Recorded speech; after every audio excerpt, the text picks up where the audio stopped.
Hey everyone, it's Adam. How are you on this Monday morning in the wake of Cinco de Mayo? It was an amazing day yesterday. I did shoot a quick video. I might throw that down here too, just so you can kind of see what the festivities were at Playa Vista, where my wife and I took our dogs in the morning to celebrate baby Stella's first 1 year anniversary. She's 1 year old yesterday. And then we went out and got a new car. So it was a really fun day yesterday, and it's raining here in Los Angeles right now. So I'm gonna shoot a video and just show you this gorgeous new car that we got. It is a Kia Optima SXL turbo sedan. It's a phenomenal machine. So I'll be shooting a video on that. What I want to talk about today is continuing personal growth and development, and I've been wanting to chat briefly about this. Now, I did a video on a book that I absolutely just adore, my most favorite book that I've read. And if you remember that video, I said that, I'm not a big reader. Well, I have another book that I've been able to read twice, and I'm going to be reading for a third time as well. And that book is... hopefully you can see that. 7 Habits of Highly Effective People by Dr. Stephen Covey. Sadly, Dr. Covey did pass away last year. So he is no longer with us, but his words and his message live on. And if you haven't read this book, and this book has been out for a while, and it's amazing because when I first read it, I asked people, if they've read it before, and people go, oh yeah, I read that book 5-10 years ago. Let's see, when was it first published? It was first published in 1989. So that just goes to show you, this is something that Jim Rohn said. There are no new fundamentals. Fundamentals are old, tried, and proven. So this is right in line with that, and I briefly want to go over, just to kind of entice you into the book, because this is a phenomenal book, and kind of wrapping around why I'm going to be rereading it again for the third time. So I just really quickly want to talk about the 7 habits here of highly effective people. So habit 1 is to be proactive, and that kind of goes without saying.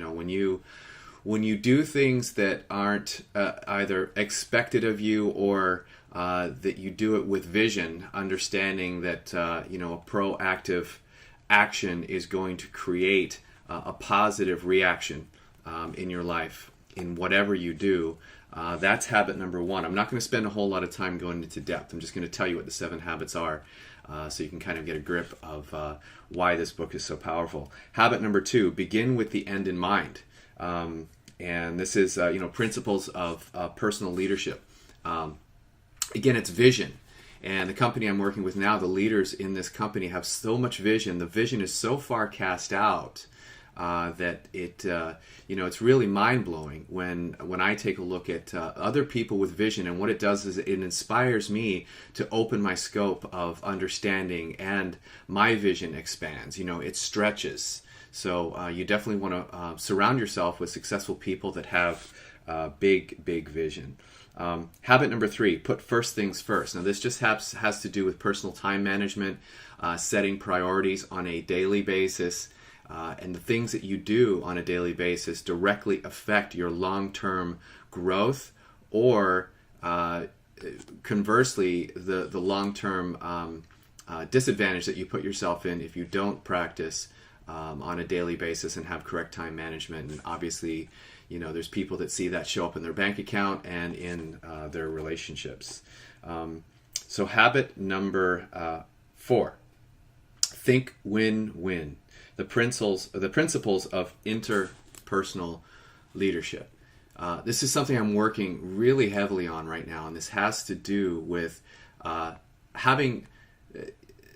giving without expectation of return, having a servant leader's heart, and looking to give first and receive second, always. I mean, you have to take care of yourself, absolutely. You have to make sure that you're in a proper position in your life.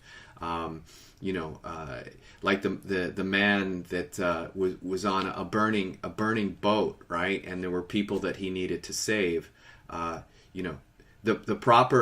think the proper response is to not jump off to save.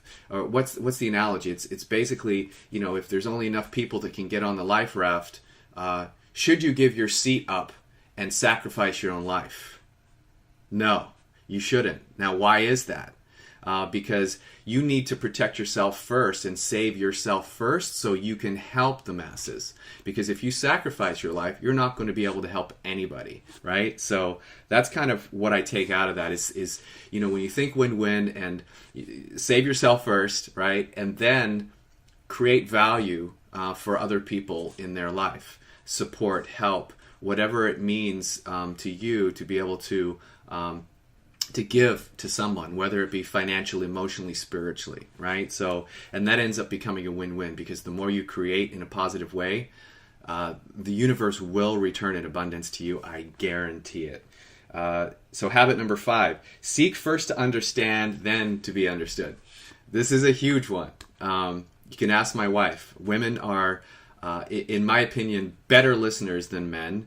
And it's taken me a while to really understand that I've got to shut up and listen to someone before I can offer an opinion, right? Or offer advice.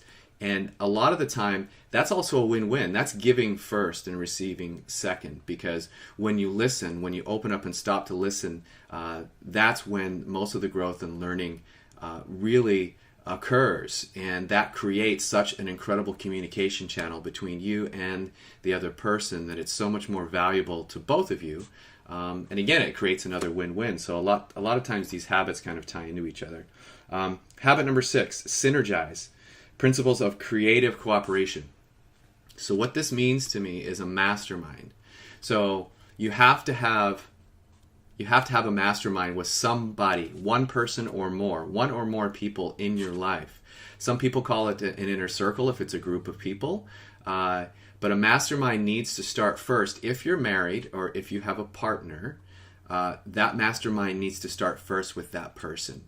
So if you are not masterminding, and what I mean by that is, instead of gossiping and complaining about the day, right? What you need to do is you need to talk constructively and creatively about the things in your life that can create something better, right? As far as whether it's something that you learned or something that you heard that's positive and creative, that comes out of love and not fear, and really share those ideas and mastermind and synergize with that person. So your spouse needs to be number one. So if you're not doing that with your spouse right now, and I just had this conversation with my wife yesterday, I said, we talk, but we really need to start masterminding with each other about our 5-year plan and talk about it. So that's synergize.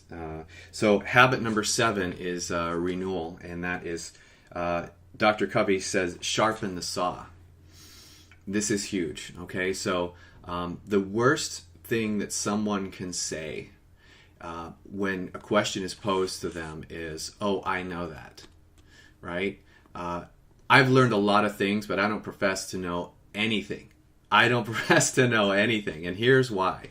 A lot of people say, "Oh, you're doing really well. You were a natural for that." No.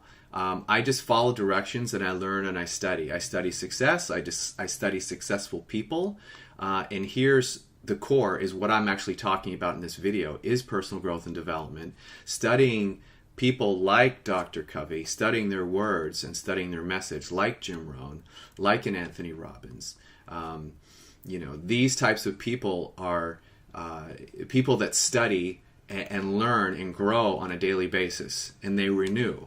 So studying the same thing, I think reading something or watching something, you're going to learn probably, if you're lucky, about 5 to 10% of the content that you learned the first time through.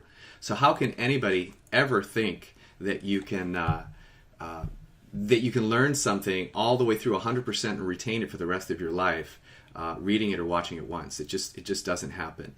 So you need to step back. Sometimes people, Stephen talks about, the saw, right, and hacking away at a tree. And if you just keep hacking without stepping back and sharpening the saw, you're not going to hack that tree down.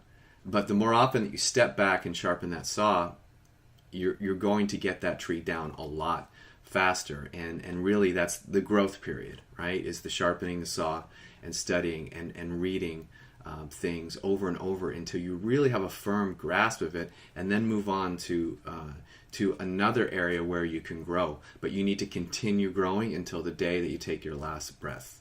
So that's 7 Habits of Highly Effective People. Just kind of an overview. Went a little bit longer than I wanted. Hope that you hung in all the way to the end. And I really hope that you go out and get that book. Again, it's on audiobook as well. It's actually narrated by Stephen Covey, so it's great. And there's a lot of anecdotes and other stories that he has on the audiobook version of that as well. So have a wonderful Monday, everybody, and I will talk to you next time. Take care. Bye-bye.